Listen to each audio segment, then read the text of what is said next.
नमस्कार दोस्तों, मेरा नाम है हरीश कुमार साहू और मैं आप लोग को क्लास 10th का मैथ्स पढ़ा रहा हूँ। ठीक है, तो हम चैप्टर फर्स्ट पढ़ रहे हैं जिसका हम आज एग्जाम्पल नंबर 20 को हल करेंगे। तो चलिए इसे समझिए।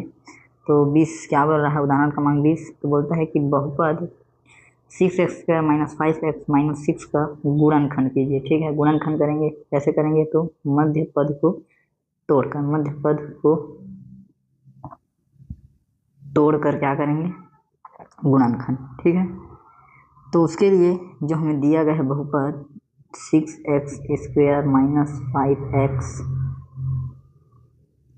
- 6 को हम लोग ये वाले जो रूप है, व्यापक रूप, इससे हम तुलना करेंगे। ठीक है, तो यहाँ पे a का मान आ गया, देखिए 6, ये x कट गया, ये x कट गया। ठीक है, और फिर b का मान मिल गया -5 और c का मान मिला -6। ठीक, इस प्रकार से ये तीनों मान मिल गए हमको। क्या किए हम? जो ये समीकरण दिया है इसका इससे तुलना किए तो a, b और c ये तीनों का मान मिल गया। ठीक है, अब हम क्या करेंगे? ac याद करेंगे। ac तो a का मान क्या है? a का मान है 6 और c का मान है -6। ठीक है, तो क्या मिल गया? -36। ठीक, अब हम क्या करेंगे कि -36 का ऐसा दो गुणनखंड निकालेंगे। ठीक है, जिसका जैसे मान लो जाए b1 और b2। ठीक है, दो गुणनखंड निकालेंगे और दोनों को जब हम जोड़ेंगे तो किसके बराबर होना चाहिए? b के। मतलब क्या आना चाहिए? b का मान है -5 आना चाहिए। ठीक है, तो जब हम -36 के गुणनखंड निकालेंगे तो इस प्रकार से हो सकता है। -36 इससे हो जाएगा -36, 12 तिया -36, 9 चौक फिर -36 और 6 छक्का फिर -36। ठीक, और इसी प्रकार से ऋण चिन्ह को ये वाले अंक में डाल दिए हैं तो -36 मिल जाएगा। ठीक है, तो -36 के हमें गुणनखंड निकालेंगे। इतने सारे गुणनखंड में हमें पता चलेगा कि ऐसे दो गुणनखंड खोजना है b1 और b2 जिनको जोड़े तो b मिले। तो उसके लिए ये है, क्योंकि हमको क्या चाहिए? -5 चाहिए। तो देखिए, जब हम -4 और -9 को जोड़ेंगे तो क्या मिलेगा? -5 मिलेगा। ठीक है, इसलिए ये वाला ही गुणनखंड सही है, क्योंकि क्योंकि -4 और -9, ठीक है, इन दोनों का जो योग है वो क्या है? b के बराबर है, -5 मिलेगा अगर हम इसको जोड़ेंगे तो। ठीक, और -5 b के बराबर है, इसलिए हम ये वाले गुणनखंड को लेंगे।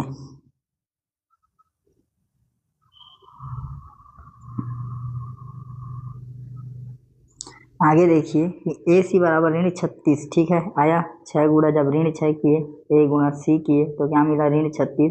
और -36 के लिए हमें ये वाला जो गुणनखंड है ये हमें उपयोग लगा, और ये दोनों को जब हम जोड़ेंगे तो हमें -5 मिलता है, जो कि b के बराबर है। ठीक है, इसीलिए ये जो लिए हैं हम लोग गुणनखंड, ये क्या है? परफेक्ट है, b के बराबर है।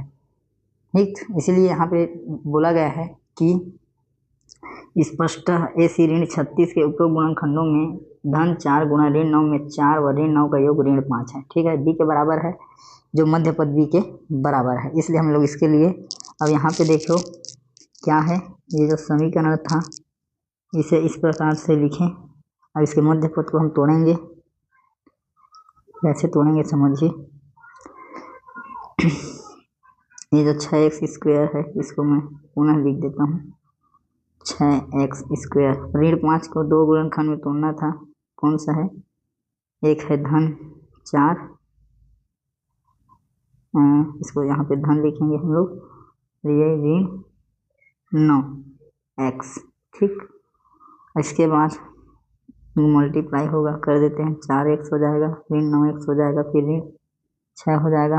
अब इन दोनों को देखिए कोष्टक में कर लीजिए ताकि आपको कॉमन लेने में आसानी होगा।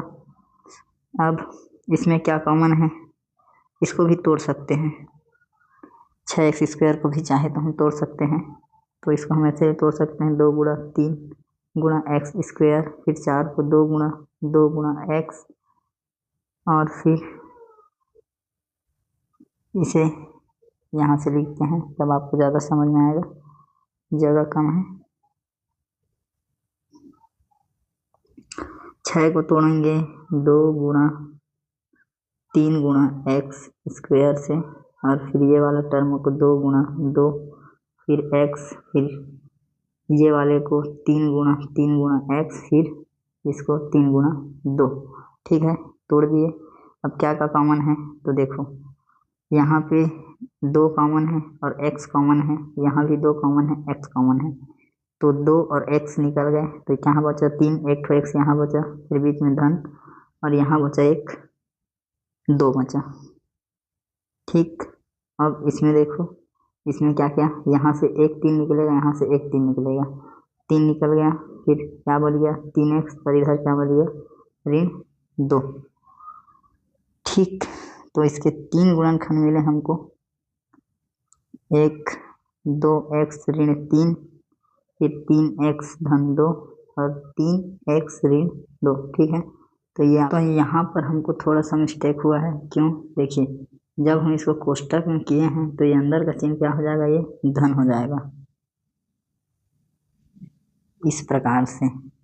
ठीक है, तो ये वाला भी ऐसे धन हो जाएगा, और फिर ये वाला टर्म भी हमको धन मिल जाएगा, तो ये वाला जो माइनस वाला है ये गायब हो जाएगा। तो आपका आंसर केवल इतना है। ठीक है दोस्तों।